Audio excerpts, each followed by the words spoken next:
नमस्कार दोस्तों, अगर आपने T2T स्टॉक में पैसा लगाया है और अब आपके मन में सवाल है कि सेल क्यों नहीं हो रहा है। ये सबसे बड़ा सवाल है कि T2T स्टॉक सेल क्यों नहीं हो रहा है। तो इसका जवाब मैं आज आप सभी को देने वाला हूँ। दूसरा सवाल आप लोगों के मन में क्या होता है, डिलीवरी पेंडिंग क्यों दिखा रहा है और कहीं गलती तो नहीं हो गई। ये आप लोगों के मन में काफ़ी बड़ा सवाल रहता है कि डिलीवरी पेंडिंग क्यों दिखा रहा है। तो इसके बारे में भी मैं आसानी से आप लोगों को समझाने वाला हूँ।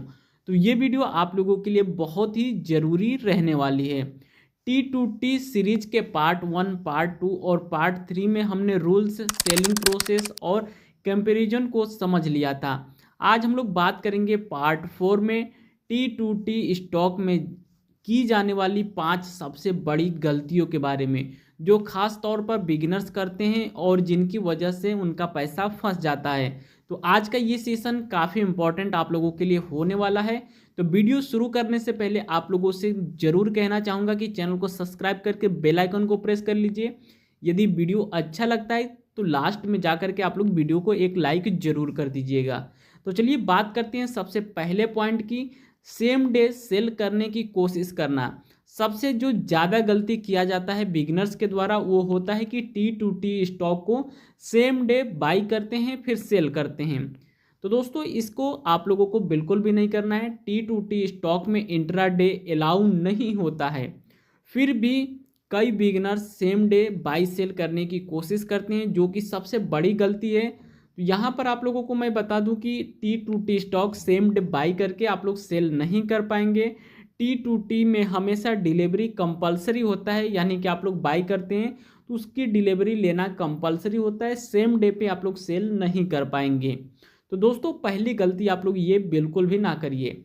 अब बात करते हैं दूसरे पॉइंट की, डिलीवरी पेंडिंग देखकर घबरा जाना। तो दोस्तों यहाँ पे क्या होता है कि जो नए इन्वेस्टर्स हैं डिलीवरी को पेंडिंग देख करके घबरा जाते हैं। तो T2T स्टॉक खरीदने के बाद अगर आपके ऐप में डिलीवरी पेंडिंग दिखे तो घबराने की ज़रूरत बिल्कुल भी नहीं है। यह नॉर्मल सेटलमेंट प्रोसेस है। जी हाँ दोस्तों, ये नॉर्मल प्रोसेस है, नॉर्मल सेटलमेंट प्रोसेस है।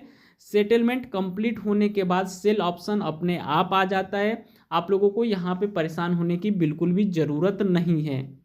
अब तीसरी पॉइंट पर हम लोग बात करते हैं, जो बिगिनर्स सबसे ज़्यादा गलती करते हैं, सिर्फ व्हाट्सएप टिप और टेलीग्राम के सहारे बाई करना। ये सबसे बड़ी गलती होती है। बिगिनर्स अक्सर क्या करते हैं कि व्हाट्सएप टिप या फिर टेलीग्राम टिप को देख करके T2T स्टॉक को बाई कर लेते हैं बिना कंपनी की फंडामेंटल समझे। T2T में एंट्री लेना सबसे बड़ा यहाँ पे गलती होता है, लॉस की तरफ पहला कदम होता है। यदि आप लोग कंपनी की विदाउट फंडामेंटल एनालिसिस के यदि किसी टिप के भरोसे कंपनी की शेयर्स को बाई कर लेते हैं, ये सबसे बड़ा और सबसे नुकसानदायक कदम होता है।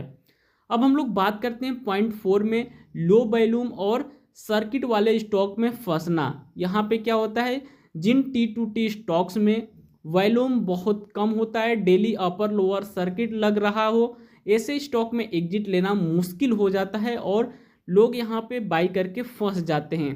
तो आप लोगों को ध्यान रखना है, जिसमें जिन भी शेयर्स में डेली अपर लोअर सर्किट लग रहा है तो उसमें समझ जाइए कि ऑपरेटर का गेम चल रहा है, वहाँ से आप लोगों को सतर्क रहना है।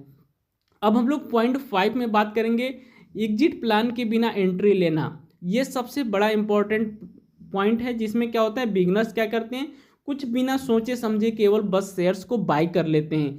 बिगिनर्स सोचते हैं पहले खरीद लेते हैं, बाद में देखेंगे कि क्या करना है, सेल करना है कि क्या करना है, कि होल्ड करना है, बाद में देखेंगे। ऐसा आप लोगों को बिल्कुल भी नहीं करना है।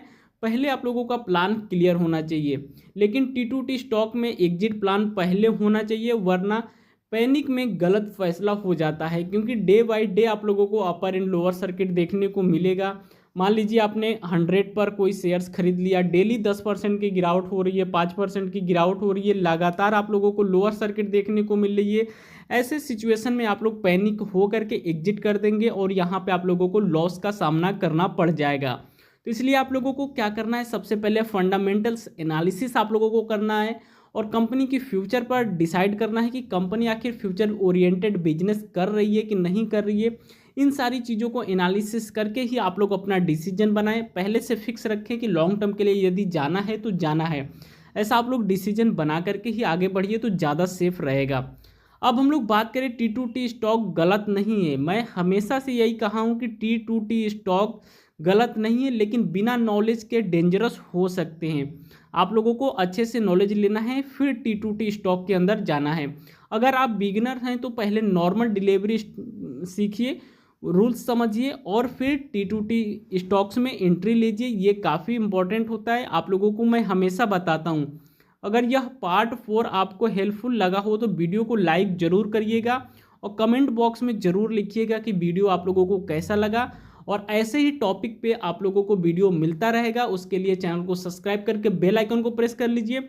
मिलते हैं नेक्स्ट वीडियो में, तब तक के लिए बाय बाय। जय हिंद, वंदे मातरम।